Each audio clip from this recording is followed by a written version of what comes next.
Hola queridos amigos, bienvenidos a este nuevo episodio del podcast para la Biblia Real. He pensado varias cosas durante estas semanas.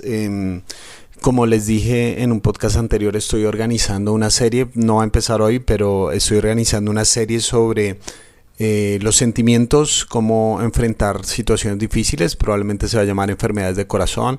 Entonces vamos a hablar de depresión, de la ansiedad. Desde mi perspectiva, cómo podemos asumir esas realidades que son muy ciertas en la vida de muchas personas y que básicamente son hoy en día una epidemia, el tema de esas situaciones emocionales, y se han dicho muchas cosas a veces muy erradas desde los extremos. Pero hoy no quiero hablar de eso. También en otras noticias vienen un par de invitados muy especiales. Les voy contando de quién se trata ahorita en julio, posteriormente en septiembre. Algunos de los que me recomendaron en las redes sociales pues los he podido contactar y muy amablemente han tenido la disposición para acompañarnos en el podcast en un futuro cercano. Entonces después les voy contando de quiénes se trata. Y bueno, como siempre, igual invitarlos si desean apoyarnos en Patreon, patreon.com/pulidomiguel, y ahí pueden encontrar las distintas posibilidades que tienen para colaborar. Estoy grabando este podcast a unos días de mi cumpleaños número 36. Entonces, ¿qué tal si se pasan por allá y hay unas opciones de regalo, ¿no es cierto? De qué me podrían dar para esos 36 años. Bueno, el podcast de hoy quiero hablar después de... en Colombia se acaban de celebrar la semana pasada la segunda vuelta de las elecciones presidenciales. Solamente quedaban obviamente dos candidatos en carrera, Rodolfo Hernández y Gustavo Petro. Rodolfo Hernández representando un movimiento atípico en la política, más parecido a lo que sería una centro derecha, elementos por lo menos en el discurso de progresismo. Era muy difícil como de entender políticamente de qué se trataba, porque el hombre es un empresario y ve las cosas como un administrador. Entonces veía el país no desde el punto de vista político, sino administrativo puramente, y del dinero. Pero en términos generales digamos que era centro derecha, ¿no? Y el candidato de la izquierda, Gustavo Petro, que obviamente entonces desde muchos canales era atacado de muchas formas. Entonces fue una campaña muy fuerte. Finalmente quedó elegido Gustavo Petro y es un gobierno atípico dentro del movimiento político de Colombia, porque por lo general ha sido Colombia a la derecha, especialmente en las últimas décadas. Y bueno, entonces es este gobierno, mucha expectativa por un lado, por otro lado mucho temor en muchas personas. Ha habido pánico económico creado también por establecimientos de la extrema derecha que hablan de subidas de los precios del dólar y todo, que terminan siendo mentira, pero como a veces la gente no consulta sino simplemente cree lo que ve en las redes sociales, entonces hay un tremendo pánico económico. Conozco personas que cuando veían las encuestas decidieron incluso empezar a vender sus cosas, dado que en un eventual gobierno de Gustavo Petro íbamos a terminar mal.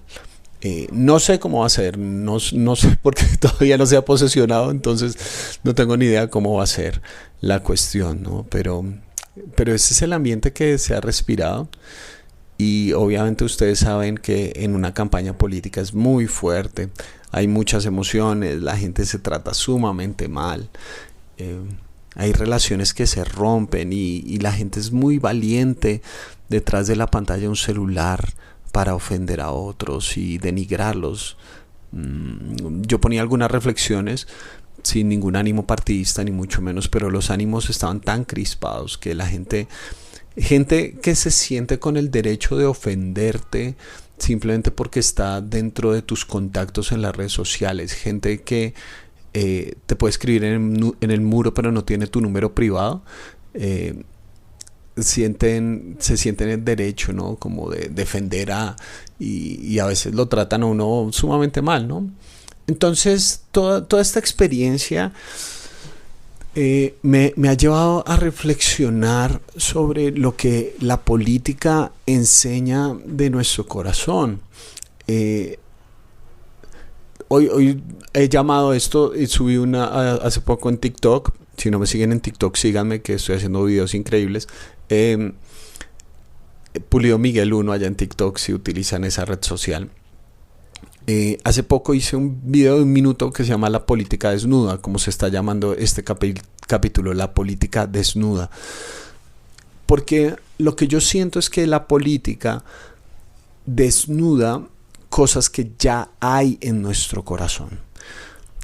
La forma como yo entiendo la política, entendiéndose política como el manejo de la polis, la administración de la polis para los griegos era fundamentalmente la ciudad, ¿cierto? La polis era la sociedad, la construcción social de cómo vivimos en comunidad, cómo vivimos las personas. Entonces, unos políticos eran las personas que están a cargo de decirnos cómo debemos vivir, y entonces a partir de leyes nos decían cómo debíamos distribuir la tierra, a partir de leyes nos decían cómo deberíamos tratarnos unos a otros, y a lo largo del tiempo y de las culturas esas políticas han evolucionado, han cambiado, pero también hay políticas que son distintas aquí en América del Sur a como serían en India, por ejemplo, aunque estamos en el mismo siglo, pero estamos en lugares distintos con culturas distintas. Entonces, cuando se implementa la democracia, donde se decide por voto popular que vamos a tener unas personas que a propósito no son inicialmente nuestros líderes, sino son servidores públicos. Democracia significa el mandato del pueblo, es decir, el pueblo es al que se le debe rendir cuentas. Estas personas son los servidores públicos. Entonces, cuando empieza la democracia y se elige a estas personas, fundamentalmente esta gente empieza a tomar decisiones que ojalá beneficien a la mayoría, sino a todo el pueblo, y nos permitan vivir de una mejor forma. No obstante, al final de la historia, cuando hablamos de Estado y de instituciones, en última instancia las instituciones, el Estado, está constituido por personas. El Estado no existiría si no hubiera gente. Las instituciones no existirían si no hubiera personas. Entonces, si decimos, es que las instituciones legales, es que las instituciones fiscales, es que las instituciones económicas son corruptas, una institución en sí misma no puede ser corrupta, ¿sí? Cuando hablamos de que la iglesia es corrupta, lo que estamos queriendo decir es que dentro de esas personas, más bien dentro de esa institución, hay personas que representan a esa institución y se comportan de forma corrupta. Una institución no puede robar algo. Son personas que roban algo. Son personas dentro de esa institución probablemente que roban algo. Pensando en la iglesia, soy pastor. Hay gente que dice, es que la iglesia ha violentado a las personas. Vale, yo les digo sí, y de eso se trata en parte mi libro Hemos pecado. Sí, pero cuando miramos en detalle son personas lastimando a personas. La iglesia no viola a un niño, es un sacerdote, un pastor, un líder dentro de la iglesia que aprovecha la vulnerabilidad del otro para aprovecharse de una institución. Como figura no puede hacer daño, son las personas dentro de esa institución. Entonces, dicho de esa manera, lo que yo veo es que la política fundamentalmente es una amplificación de las cosas que ya hay en nuestro corazón. La política ya es un amplificador. Entonces, no es que nos tratemos mal por política, sino que ya hay cosas en nuestro corazón que están hirviendo y este escenario político simplemente se convierte en la excusa para maltratar al otro, para denigrar al otro, para lastimarlo con mis palabras. Tengo tantas cosas poco resueltas en mi propia vida que tengo que atacar a otros y simplemente uso la política y la religión en muchas ocasiones como una excusa para denigrar al otro. El problema no es que haya bandos políticos que no se puedan encontrar. El problema es que hay seres humanos tan cargados de rencor y rabia que simplemente se escudan en sus posiciones para impedir el diálogo. Y eso, pues creo yo, nos debería llevar a reflexionar en muchos aspectos. Porque a veces es muy fácil echarle la culpa a ese monstruo abstracto de lo que es la política, el Estado, las instituciones, por cosas que son fundamentalmente nuestra responsabilidad. Por supuesto, hay gente que toma decisiones a nivel macro, que es gigantesco, ¿no? Pero pensaba yo, ¿cuánto de nosotros se ve reflejado en ello, ¿no? Cuánta hipocresía e inconsistencia hay en nuestro propio corazón. Y es tan sensible este tema que anulamos la opinión del otro si aparentemente suena como algo distinto a lo que nosotros pensamos. Entonces decimos como, no, este es petrista, o este es rodolfista, o este es izquierdista, o este es derechista. Y al meter a la gente dentro de esa casilla, simplemente los anulamos. Y suponemos que con ese tipo de gente no se puede dialogar, ¿verdad? Pero desde una perspectiva del Evangelio, yo creo que hay una invitación a poder estar en ese punto de referencia donde seamos capaces de elogiar la virtud donde la veamos y denunciar la maldad y la injusticia donde la observemos. El Evangelio se convierte en un paradigma de cosmovisión, es decir, son unas gafas mediante las cuales vemos toda la realidad, porque muy fácilmente, si tú te consideras izquierdista o derechista, lo que haces es sumarte a unas doctrinas de esa visión del mundo. Entonces, ¿estás a favor o en contra del aborto? ¿Estás a favor o en contra de la eutanasia? ¿Estás a favor o en contra de la legalización de la droga? ¿Estás a favor o en contra de los derechos de la comunidad LGBTI? Entonces, si eres izquierdista o derechista, a todo le tienes que decir o que sí o que no, porque la doctrina de esa visión del mundo te dice qué debes hacer. Pero el Evangelio es una especie de punto arquimédico, un punto de referencia exacto donde se puede mirar el mundo desde otra perspectiva, donde se puede observar la realidad con una mirada diferente. A veces pensamos, lastimosamente en el medio cristiano, que somos apolíticos, es decir, que no nos tenemos que meter en eso, ¿no?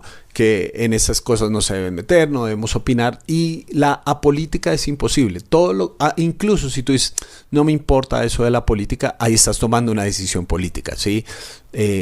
La gente que, por ejemplo, decide no votar, dice, no, yo no voy a votar porque eso no me importa. Eso es una decisión política, ¿sí? Eso son decisiones políticas que, como individuos, afectan el gobierno de toda la ciudad, el gobierno de toda la sociedad.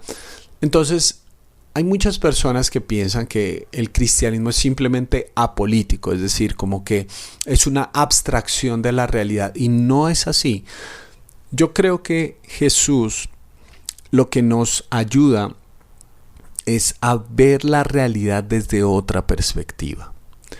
Es decir, cómo enfrentamos nuestra vida individual y nuestra sociedad. Si la política es la amplificación de lo que ocurre individualmente, por eso cuando Jesús apunta al corazón y cuando dice que del corazón surgen las peores cosas, del corazón surgen los malos deseos, la lujuria, la codicia, pero posteriormente también se habla de las guerras, ¿sí? Todo comienza en un corazón. Si un corazón se transforma, eventualmente todo a su alrededor va a tener una perspectiva distinta. Por eso Jesús apunta a construir una comunidad de individuos que tengan un corazón transformados, y esa pequeña comunidad se convierte en una alternativa para una sociedad general y que puedan hacer un mundo distinto. Cuando a Jesús lo arrestaron y va ante ese injusto juicio frente a Poncio Pilato, hay una reacción muy interesante por parte del Señor Jesús cuando lo está juzgando Poncio Pilato, y dentro del diálogo que está teniendo con él, le hace una pregunta a Pilato en Juan capítulo 18. Le dice, Pilato volvió a entrar en el palacio y llamó a Jesús. ¿Eres tú el rey de los judíos?, le preguntó. ¿Eso lo dices tú?, le respondió Jesús, ¿o es que otros te han hablado de mí? ¿Acaso soy judío?, replicó Pilato. Han sido tu propio pueblo y los jefes de los sacerdotes los que te entregaron a mí. ¿Qué has hecho? Entonces, esto es muy importante. ¿Por qué? Porque Poncio Pilato era un servidor del Imperio Romano. Y Palestina era un hervidero. Eso era un lugar donde se sabía que por el tema religioso podía estallar una guerra en cualquier momento, como posteriormente ocurrió en el año 70 después de Cristo, en la revolución de Bar Kokhba, donde alguien dice que es el rey porque esa tierra les pertenece a los judíos. Entonces se arma una tremolina, y obviamente los romanos no quieren eso. Ellos no quieren tener a todo el mundo bajo control. Entonces Pilato, como alguien puesto por el imperio, tiene que ver qué es lo que está pasando. Y los líderes judíos de Jerusalén están diciendo, aquí hay un revoltoso que es este Jesús que dice ser rey de los judíos, lo cual es una sublevación muy grande. Entonces por eso por eso Pilato le pregunta, ¿cuál es el lío? ¿Qué es lo que usted hizo? ¿Sí? O sea, ¿por qué me lo trajeron aquí y me lo denunciaron? ¿Qué es lo que pasó? Y vean la respuesta de Jesús. Dice, mi reino no es de este mundo, contestó Jesús. Si lo fuera, mis propios guardias pelearían para impedir que los judíos me arrestaran. Pero mi reino no es de este mundo. Como dije, en muchos casos, este no es de este mundo se interpretó como una abstracción de la realidad. Es decir, no, pues el reino de Jesús es un reino que va a ocurrir después de que nos muramos o algo así. Y no, eso no es lo que Jesús está diciendo.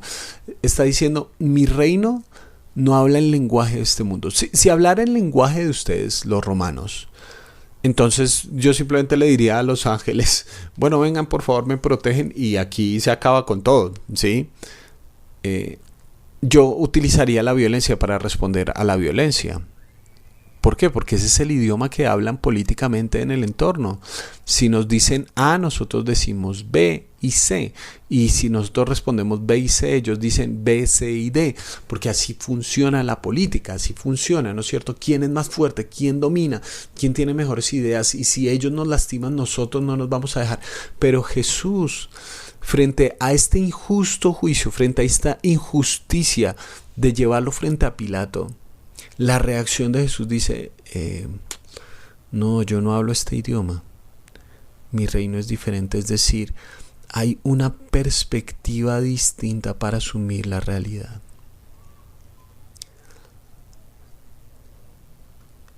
En el reino de este mundo se hace todo lo posible por impedir la cruz, pero el reino que no es de este mundo va a la cruz para dar su vida en rescate por muchos. En el reino de este mundo, la comodidad y nuestro propio bienestar es la meta suprema. Pero en el reino que no es de este mundo, se elige la cruz y se sigue a Jesús hasta la muerte. Se elige por qué dar la vida, porque hasta que uno no encuentra algo por lo cual está dispuesto a morir, no va a valer la pena vivir. En el reino que no es de este mundo, no importa si hay injusticias a nuestro alrededor, no simplemente las denunciamos, sino que modelamos y mostramos cómo podría ser una vida diferente. Yo creo que este es un punto esencial en la historia para la iglesia, donde estamos a puertas de preguntas muy importantes, y creo que la iglesia puede dar un punto de diferencia y decir: solo el reino que no es de este mundo puede para siempre transformar el mundo. Esas son algunas de mis reflexiones en la política, porque la política desnuda, y ojalá que cuando desnude nuestro corazón nos muestre que nos parecemos cada día más a Jesús. Como siempre, te mando un gran abrazo.